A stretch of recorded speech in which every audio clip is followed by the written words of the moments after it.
हाँ भाई, नमस्कार सभी को गुड आफ्टरनून, नमस्कार। इससे पहले वाली क्लास में हमने अभिलेख सारे देख लिए, मौर्योत्तर कालीन जो हमको स्रोत देखने थे, पुरातात्विक और साहित्यिक स्रोत दोनों हमने देख लिए। ठीक, आज क्या स्टार्ट करेंगे? मौर्योत्तर काल में देशी राजवंश। देशी राजवंश में कौन कौन था? शुंग वंश, कण्व वंश और सातवाहन। शुंग, कण्व, सातवाहन। मौर्योत्तर काल में 3 देखने। देशी राजवंश स्टार्ट करने जा रहे हैं।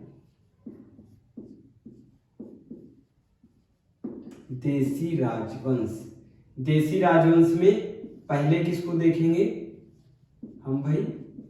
शुंग वंश की जानकारी हमें कहां से मिलती है? अयोध्या अभिलेख से।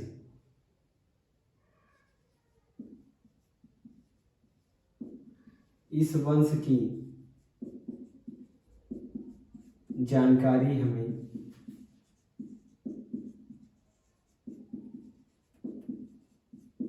अयोध्या अभिलेख से प्राप्त होती है। इस वंश की जानकारी हमें अयोध्या अभिलेख से प्राप्त होती है। कालिदास ने एक पुस्तक लिखी, मालविका अग्निमित्रम। कालिदास इनके समकालीन नहीं थे, वो गुप्तों के समकालीन थे। लेकिन अरे जैसे गांधी जी हमारे समकालीन हैं क्या? गांधी जी हमारे समकालीन नहीं है, लेकिन हम गांधी जी के बारे में कहीं से सुन के समझ के आज एक पुस्तक लिख सकते हैं। उसी प्रकार देखना, उसी प्रकार कालिदास की पुस्तक मालविका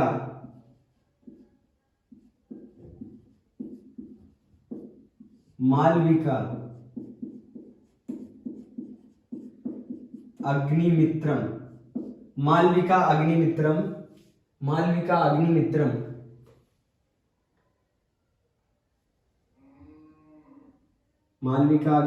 से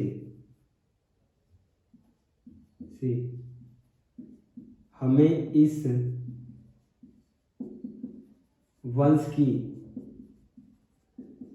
जानकारी मिलती है। मालविका अग्निमित्रम वहां पे साफ साफ लिखा है अग्निमित्रम। अभी बताएंगे अग्निमित्रम किसका पुत्र है? शुंग वंश में किस राजा का पुत्र है अग्निमित्रम? मौर्य वंश के अंतिम शासक बृहद्रथ को मारकर पुष्यमित्र शुंग ने शुंग वंश की स्थापना की। ये तो बात हमने सबसे पहले की थी। देखो भाई, मौर्य काल के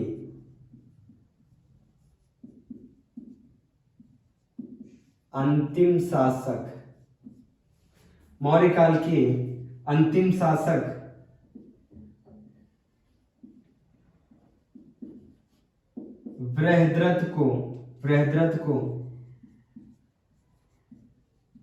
बृहद्रथ को मारकर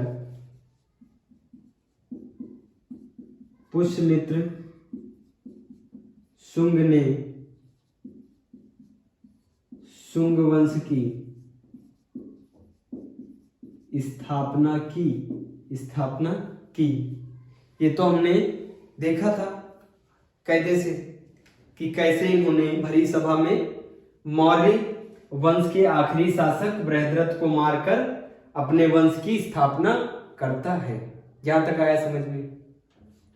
पुष्यमित्र शुंग को वाण भट्ट ने अपनी पुस्तक हर्ष चरित्र देखना, सब फैक्ट बन सकते हैं। पुष्यमित्र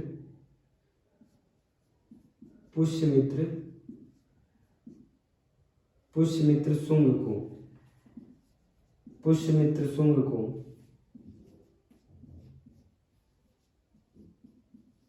वाण भट्ट ने अपनी पुस्तक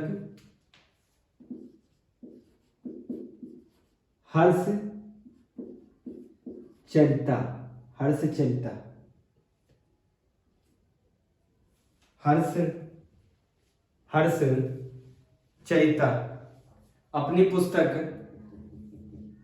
हर्ष चरित्र में बाण भट्ट ने अपनी पुस्तक हर्ष चरित्र में लगाए, हर्ष चरित्र में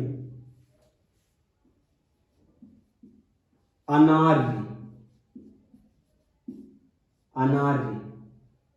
आर्य हमने देखा था ना, अनार्य बताया है।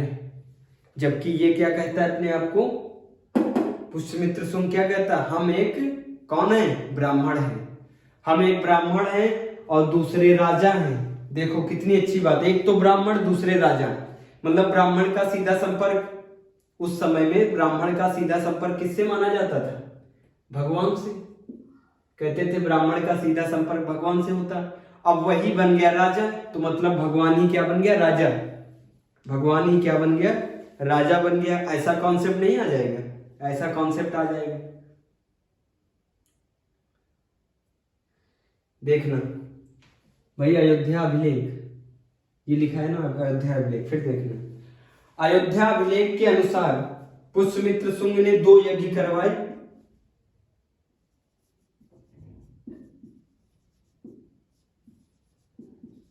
अयोध्या अभिलेख के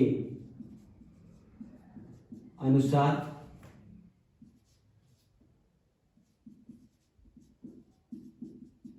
पुष्यमित्र सुंग ने 2 यज्ञ, 2 अश्वमेध, 2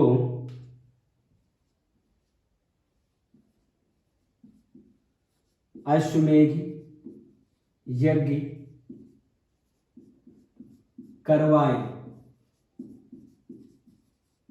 जिसका पुरोहित कौन, जिसका पुरोहित था, कौन होगा, 2 यज्ञ करवाए जिसका पुरोहित था पतंजलि, जिसका पुरोहित था पतंजलि।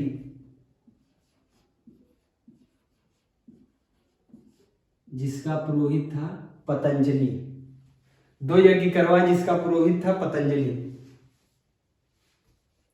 पुष्यमित्र सुंग को बौद्धों का दुश्मन कहा जाता है।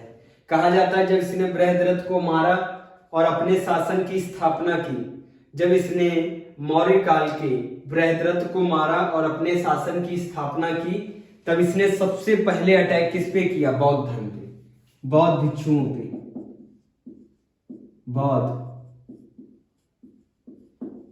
भिक्षुओं पे किया। सबका नरसंहार, कहते हैं नरसंहार करा दिया, सबको कटवा दिया। लेकिन ये बात अतिशयोक्ति मानी जाती है, ये बात बढ़ा चढ़ा के मानी जाती, क्योंकि इसने कई सारे बौद्ध स्तूप बनवाए और बौद्धों को कई सारी मदद की, मतलब आर्थिक रूप से कई प्रकार से मदद किया। किसने, पुष्यमित्र सुंग ने। तो ये बात अतिशयोक्ति मानी जा सकती है। पुष्यमित्र सुंग को बौद्धों का दुश्मन बताया जाता है, इसे स्तूप तोड़ने वाला बताया जाता है। पुष्यमित्र सुंग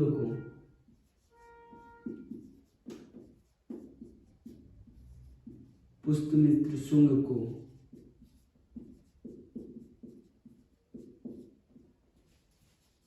बौद्धों का दुश्मन बताया जाता है और स्तूप, आगे बताएंगे स्तूप क्या होता है, स्तूप तोड़ने वाला बताया जाता है। स्तूप तोड़ने वाला बताया जाता है। पुष्यमित्र सुंग को बौद्ध का दुश्मन बताया जाता और स्तूप तोड़ने वाला बताया जाता है। परंतु पुष्यमित्र सुंग ने भारहूत कहते हैं, भारहूत स्तूप का निर्माण इन्हीं के द्वारा कराया गया। किसके द्वारा? पुष्यमित्र शुंग के द्वारा। नीचे लिख दे, दिख रहा है नहीं दिख रहा है? आ जाएगा। परंतु देखो भाई बात कितनी सही है, परंतु भारभूत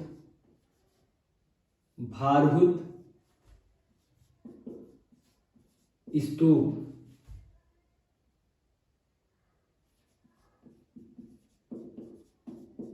पुष्यमित्र शुंग के द्वारा बनवाया गया। भारभूत स्तूप पुष्यमित्र शुंग के द्वारा बनवाया गया। यहां तक नोट डाउन करो फटाफट।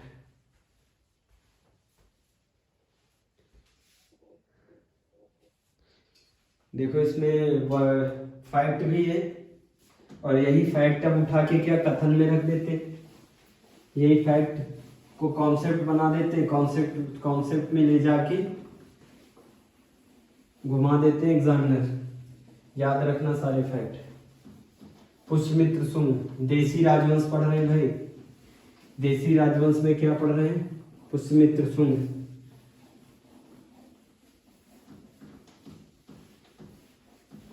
पुष्यमित्र शुंग कण्व सातवाहन तीनों ब्राह्मण वंश है, ध्यान रखना। क्यों नहीं, क्यों ध्यान रखें भाई, ये सही है कि नहीं?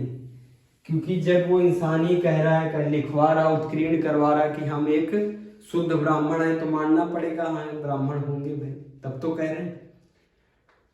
फिर इसी में पुष्यमित्र शुंग में देखना राजनीतिक संघर्ष,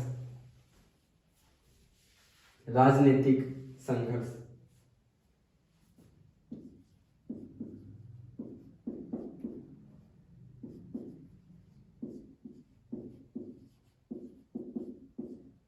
राजनीतिक संघर्ष। मगध पर शुंगों का अधिकार था, बताया ना, वृद्धरथ को मार दिया और जबरन क्या कर लिया, स्थापित कर लिया अपना शासन। मगध पर शुंगों का अधिकार था। मगध पर कलिंग के शासक खारवेल ने आक्रमण किया और शुंगों को पराजित किया, ऐसी बात सुनने को मिलती। यहां तक आ रहा समझ में? मालविका अग्निमित्रम के अनुसार पुष्यमित्र शुंग के काल में यवन मतलब यूनानी ग्रीक, यवन आक्रमण हुआ।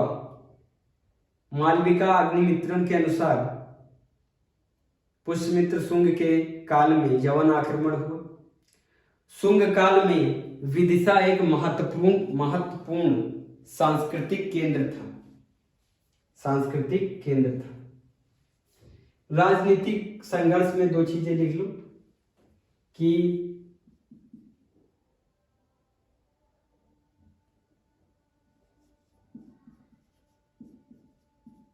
भाई शुंगों ने किस पे अधिकार कर लिया था? मगध पे। पुष्यमित्र शुंग स्पेशल मत डालो क्योंकि ये प्रतापी शासक था, इसके समय उनकी हिम्मत नहीं होगी। शुंगों का मगध पर अधिकार था। शुंगों का मगध पर अधिकार था।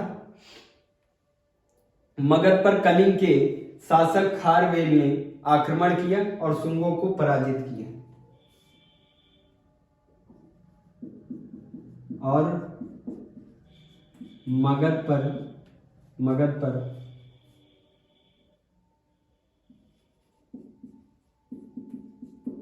कलिंग के राजा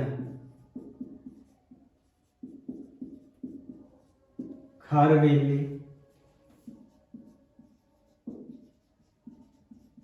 आक्रमण किया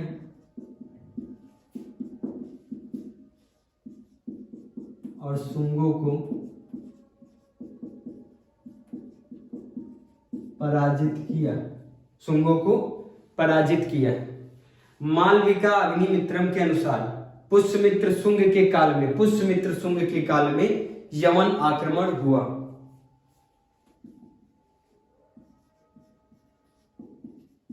मालविका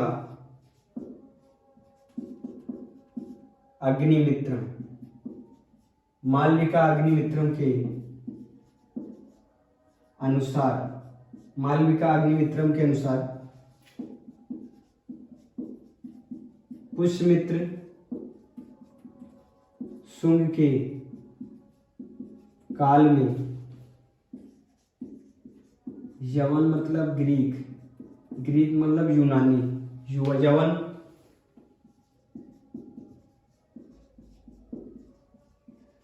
आक्रमण हुआ। बस अरे भाई एक पॉइंट और डाल लो। शुंग काल में विदिशा एक महत्वपूर्ण सांस्कृतिक केंद्र था। बस राजनीतिक संघर्ष ज्यादा नहीं देखना, राजनीतिक संघर्ष ज्यादा नहीं देखना, बस क्वेश्चन भी जहां से ज्यादा क्वेश्चन बनते हैं वहीं से बताते हैं। ऐसे तो बहुत बड़ी कहानी है हर जगह पे, लेकिन इम्पोर्टेंट पॉइंट्स ही टारगेट करने। हमें तो सिलेक्शन चाहिए, हमें दुनियादारी से क्या मतलब। देखना इंपॉर्टेंट पॉइंट में, भारतीय हिंदू धर्म के नियमों के ऊपर लिखी गई पुस्तक, मोस्ट इंपॉर्टेंट डाल देते हैं।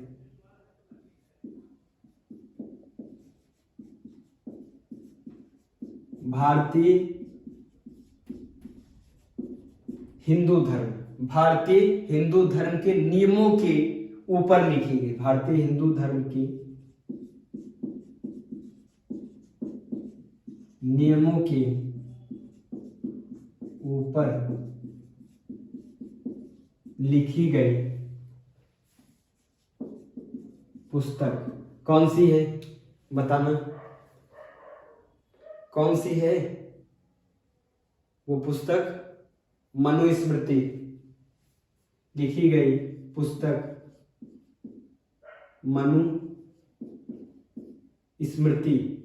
मनुस्मृति की रचना इसी काल में हुई। मोस्ट इंपॉर्टेंट, मनुस्मृति की रचना इसी काल में। इसी मनुस्मृति को कौन फाड़ता है जब बड़ा बवाल हो जाता है? भीमराव अंबेडकर जी। इसी काल में रचना हुई। किस काल में? शुंग काल में, पुष्यमित्र शुंग के काल में मनुस्मृति की रचना की गई। फिर डालना है अग्निमित्र पुष्यमित्र शुंग का पुत्र था, उत्तराधिकारी था अग्निमित्र। छोटा सा, एकदम छोटा सा, अग्निमित्र से ज्यादा कुछ नहीं। देखो, पुष्यमित्र शुंग का पुत्र था, ये बात हो गई। पुष्यमित्र शुंग का पुत्र था। कालिदास की पुस्तक मालविका अग्निमित्रम इसी के ऊपर लिखी गई है। देखो, इसका नाम क्या है? अग्निमित्र।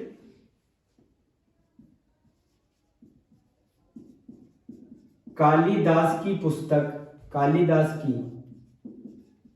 पुस्तक मालविका अग्निमित्र, देखो ना, मालविका अग्निमित्र इसी के ऊपर लिखी गई,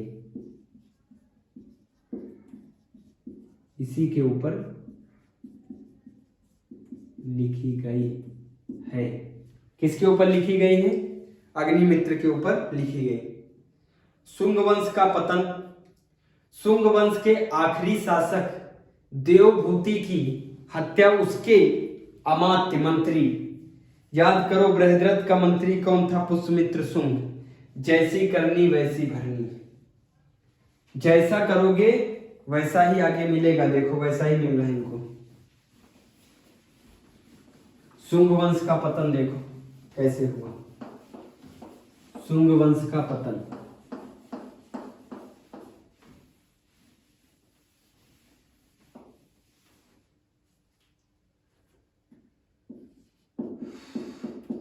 शुंग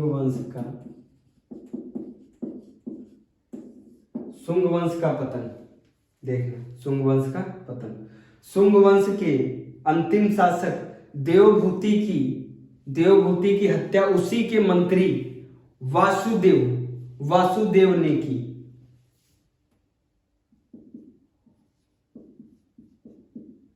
शुंग वंश के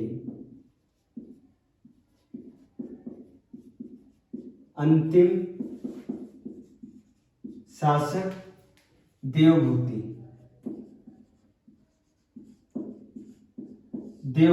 अंतिम शासक कौन था शुंग वंश का? देवभूति की हत्या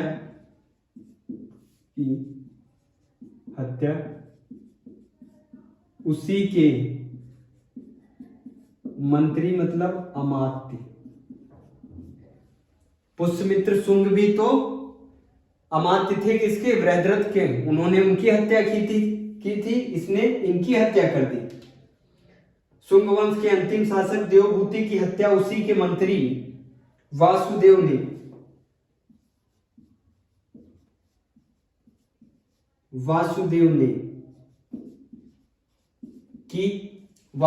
ने इनकी हत्या की। यहीं से शुंग वंश का पतन हुआ और वासुदेव के द्वारा कण्व वंश की स्थापना हुई।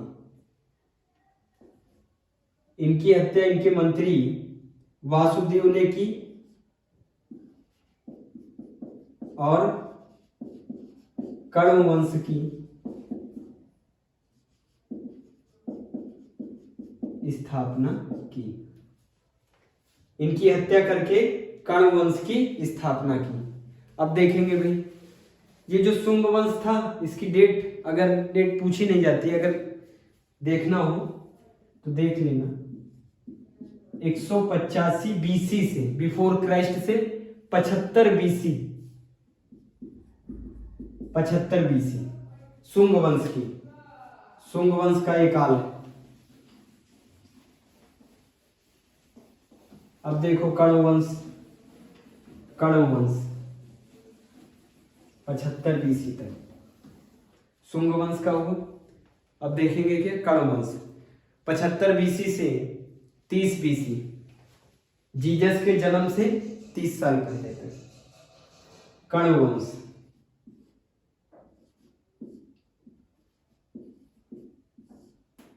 संस्थापक कौन है? कण्व वंश का संस्थापक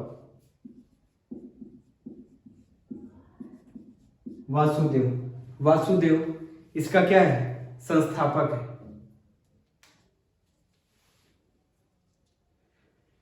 जैसे पुष्यमित्र शुंग ब्राह्मण धार्मिक था, धर्म से क्या था? जाति से क्या था? ब्राह्मण। उसी प्रकार कण्व भी क्या है? ब्राह्मण है। उसी प्रकार कण्व भी ब्राह्मण है। कण्व वंश के शासक के द्वारा शुंगों द्वारा स्थापित ब्राह्मण धार्मिक व्यवस्था को आगे बढ़ाने का कार्य किया गया।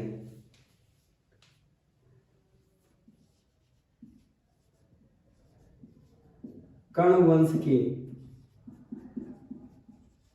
शासक के द्वारा ब्राह्मण धार्मिक व्यवस्था को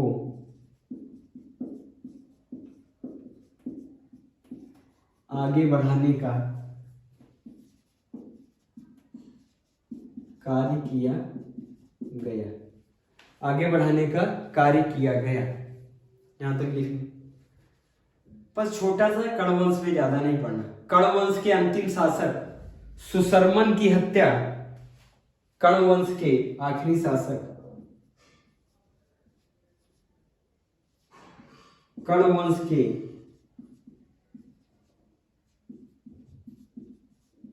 आखिरी शासक सुशर्मन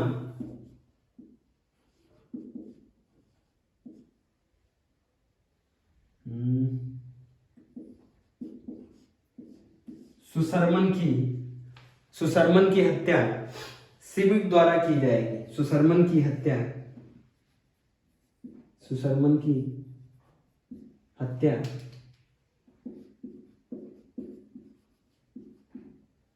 सिमुक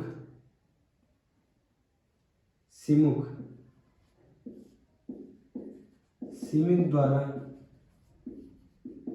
की जाती है और यही सिमुक क्या कर देगा, सातवाहन वंश की स्थापना।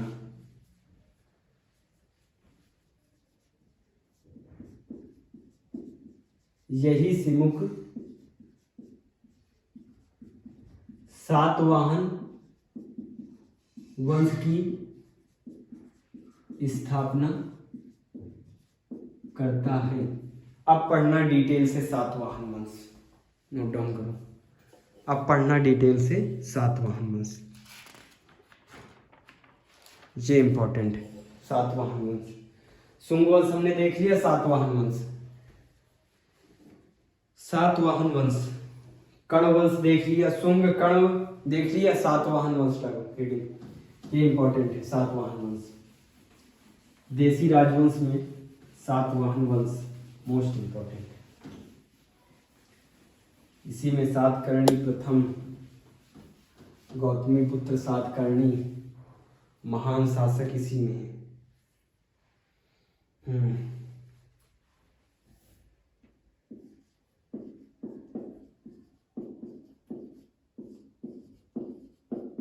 सातवाहन वंश, सातवाहन वंश की स्थापना कौन करेगा, अभी हमने बता दिया। सातवाहन वंश की स्थापना, पुराणों में सातवाहन वंश को आंध्रवासी आंध्रवासी आंध्रवासी कहा जाता है। पुराणों में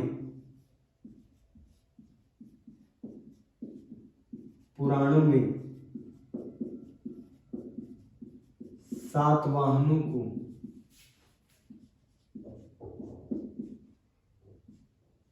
आंध्रवासी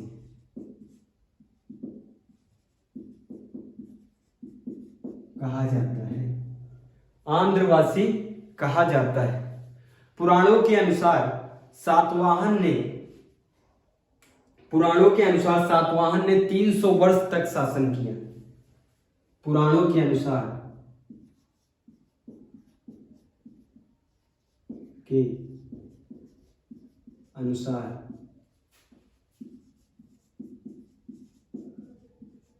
सातवाहन ने 300 वर्ष तक शासन किया। 300 वर्ष तक शासन किया। इसकी स्थापना कौन करता है, सिमुक करता है। इनका वर्तमान क्षेत्र आज का, जैसे आज वर्तमान महाराष्ट्र है, वर्तमान राज्य महाराष्ट्र राज्य दिखाई देता है। आंध्रवासी का मतलब देखना इनका राज्य कहाँ पे, ये भारत है, इस वाले भाग पे इनका क्या था, राज्य। ये सातवाहनों का राज्य। वर्तमान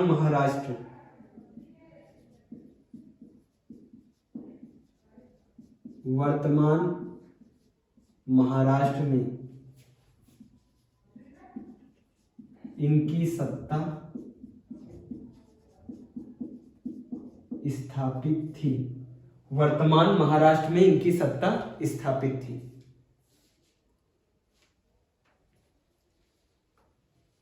देखना,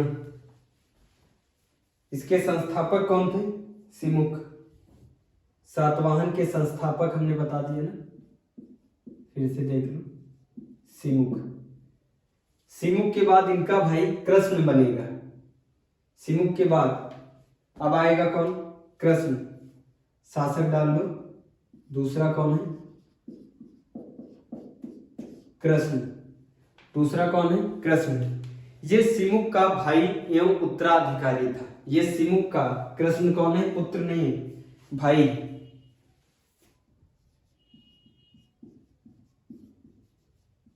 ये सिमुक का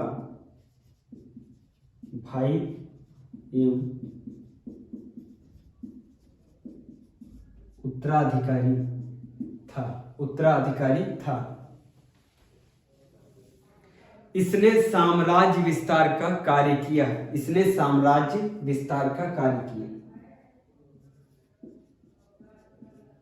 इसने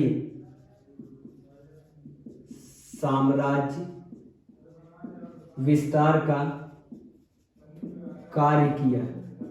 इसने साम्राज्य विस्तार का कार्य किया। इस समय सातवाहनों का अधिकार नासिक तक फैल गया था। इस समय सातवाहनों का अधिकार नासिक तक हो गया था, क्योंकि हमें नासिक से सातवाहनों के सिक्के प्राप्त होते।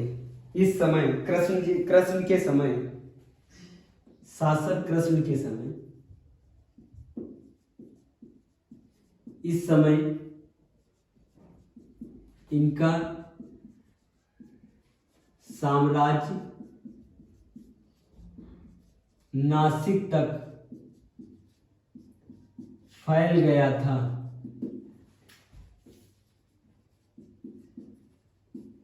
क्योंकि हमें नासिक से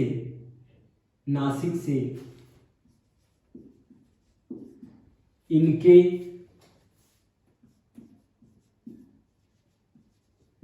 सिक्के प्राप्त होते हैं।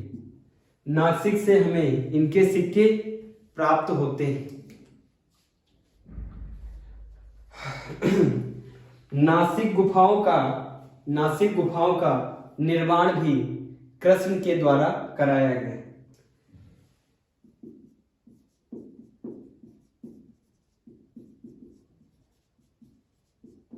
नासिक गुफाओं का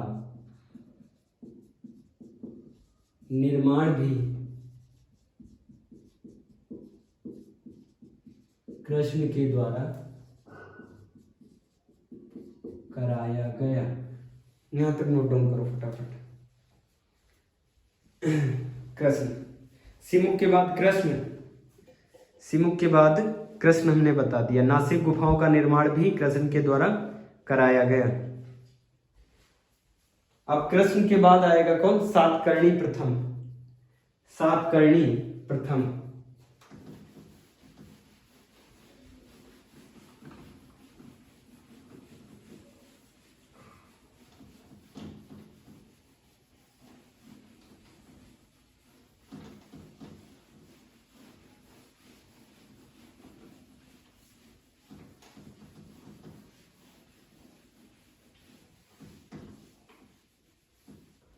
सातकर्णी प्रथम, अब डालो।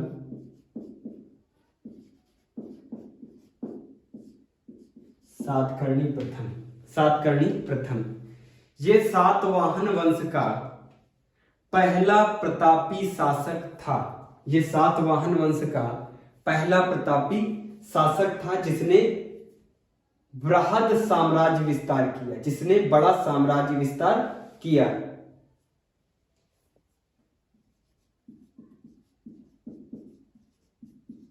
ये सातवाहन का पहला प्रतापी शासक था, जिसने साम्राज्य विस्तार किया। नर्मदा घाटी से लेकर विदर्भ क्षेत्र तक जीतकर सातवाहन साम्राज्य में मिलाया। इसने नर्मदा घाटी से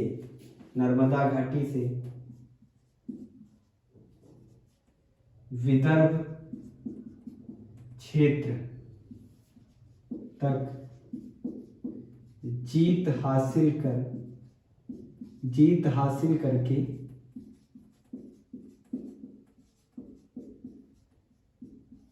अपने साम्राज्य में मिलाया। नर्मदा घाटी से लेकर विदर्भ क्षेत्र का जीत हासिल करी। नर्मदा घाटी से विदर्भ क्षेत्र तक जीत हासिल करके अपने क्षेत्र में मिलाया।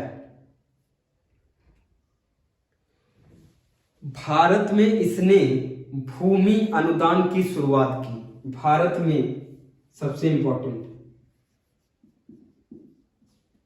भारत में इसने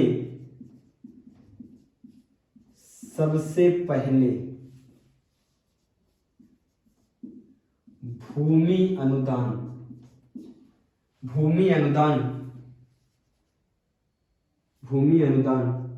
का कार्य प्रारंभ किया। अब यहीं से सामंती व्यवस्था निकलेगी, यहीं से सामंती व्यवस्था निकलेगी। उन्होंने ब्राह्मण और बौद्धों को जमीनें दान की। उन्होंने भारत में सबसे पहले भूमि अनुदान किसको दिया? ब्राह्मणों और बौद्ध भिक्षुओं को। अब देखना ध्यान से समझना, सामंती व्यवस्था यहीं से नींव पड़ेगी, यहीं से सामंती व्यवस्था की नींव पड़ेगी। जैसे देखना एग्जाम्पल, ये सातकर्णी प्रथम का क्षेत्र है। ये सातकर्णी प्रथम का क्या है? क्षेत्र। ये पूरा क्षेत्र है। ब्राह्मण को इतनी जमीन दे दी, ब्राह्मण को इतनी जमीन दे दी, ये देख लो 1 बनती है। और दूसरा 2 में बौद्ध को दे दी। समझना, इस जमीन पे ना सिपाही होंगे सातकर्णी प्रथम के, ना कोई सेना नायक होगा। यहां पे इस जमीन पे कोई कर वसूला नहीं जाएगा, इस जमीन पे कोई कर नहीं वसूला जाएगा। इस पे जो भी नियंत्रण करना है वो कौन करेगा? ब्राह्मण। इस पे जो भी नियंत्रण करना वो कौन करेगा? ब्राह्मण करेगा। तो ब्राह्मण इसी से क्या वसूलेगा? कर वसूलेगा। कुछ समय बाद क्या रखेगा? सेना रखेगा। कुछ समय बाद ये अपना नाम बदल के क्या रख लेगा? राजा रख लेगा। रख लेगा नहीं रख लेगा? छूट जैसे जैसे छूट मिलती जाएगी वैसे राजा रख लेगा। जब सातकर्णी प्रथम, ये पूरा सातकर्णी प्रथम का क्षेत्र है, ये वाला क्षेत्र इन्होंने क्या कर दिया? दान। अब दान में क्या हुआ? दान किसको किया? ब्राह्मण को। ब्राह्मण ने इस जमीन से कर वसूलना स्टार्ट किया। कर वसूलने के लिए एक सेना रखी व्यवस्थित। जब सेना हो गई तो अपना नाम क्या रख दिया? राजा। जब इन्होंने राजा अपना नाम रखा तो सातकर्णी प्रथम भी क्या है? राजा। तब इनको कुछ समझ में नहीं आएगा भाई, वो भी राजा हम भी राजा, फिर फर्क क्या रह गया? वो नीचे वाला जिसको हमने दान दी जमीन वो भी अब कह रहा अपने आप को राजा, और हम इतने बड़े भूभाग के हम भी राजा नहीं। ये उपाधि लेना स्टार्ट करेंगे। ये क्या करेंगे? यहीं से चलकर उपाधियां स्टार्ट होंगी, यहीं से चलकर उपाधियां स्टार्ट होंगी। अभी अपने आप को क्या कहेंगे? महाराजाधिराज। महाराजाधिराज, राजाओं का राजा। जिसके क्षेत्र में छोटे छोटे राजा हैं उनका सबसे बड़ा राजा कौन? महाराजाधिराज। ये कौन से राजा है? महाराजाधिराज। जो छोटे छोटे राजाओं का राजा, महाराजाधिराज। यहां से सामंती व्यवस्था स्टार्ट होगी। ये क्या होते हैं? सामंत। जिसको भूमि दान दी उसको ये राजा क्या कहेगा? अपना सामंत कहेगा। इसको क्या कहेगा? सामंत। इसको क्या कहेगा? अपना सामंत। जब तक राजा मजबूत है तब तक ये क्या कहेगा अपने आप को? हाँ हम सामंत हैं, ठीक है, हाँ हम सामंत ही ठीक है। बाद में जब राजा कमजोर होगा तो ये अपनी जमीन से कर वसूलना स्टार्ट करेगा।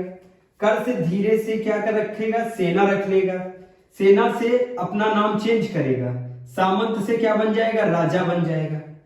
लेकिन जो ये बड़ा वाला राजा है ये अभी भी इसको क्या कहता है? ये हमारा सामंत है, ये हमारा क्या है? सामंत है। लेकिन ये अपने क्षेत्र में ये अपने क्षेत्र में अपने आप को क्या कहलवाता है? राजा। ये अपने क्षेत्र में अपने आप को क्या कहलवा रहा है? राजा। जब यहां पे राजा कमजोर पड़ेगा, जब ये बड़ा वाला सातकर्णी प्रथम का पुत्र बहुत कमजोर पैदा होगा, बहुत कमजोर, अयोग्य होगा, तो यही सामंत किस पे अटैक करेगा, इस पे अटैक करेगा, इस पे अटैक करेगा और पूरा एरिया अपने कब्जे में ले लेगा। इसी को सामंती व्यवस्था कहते हैं। जहां से भूमिदान स्टार्ट हुआ वहीं से सामंती व्यवस्था भी स्टार्ट हुई। भारत में इसने सबसे पहले भूमि अनुदान का कार्य प्रारंभ किया। जब ये प्रारंभ हुआ तो यहीं से सामंती व्यवस्था, भूमि अनुदान प्रारंभ किया।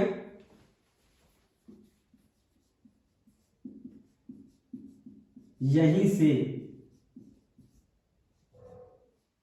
सामंती व्यवस्था,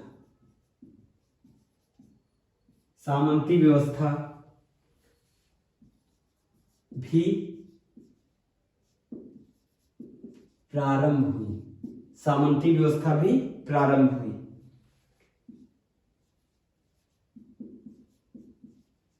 तब राजा,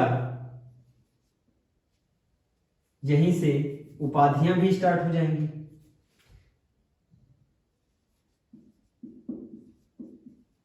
अब राजा उपाधियां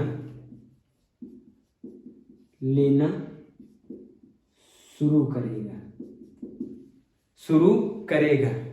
सामंती व्यवस्था की नींव कहां से पड़ी? सातकर्णी प्रथम, सातवाहन वंश में सातकर्णी प्रथम से पूछा जाए सामंती व्यवस्था की नींव किस वंश से पड़ी? भारत में सामंती व्यवस्था की नींव किस वंश से पड़ी? सातवाहन वंश से सामंती व्यवस्था की नींव पड़ी। यहीं से आगे चलकर उपाधियों को लेना भी प्रारंभ हुआ, शुरू हुआ। यहां तक आया समझ में?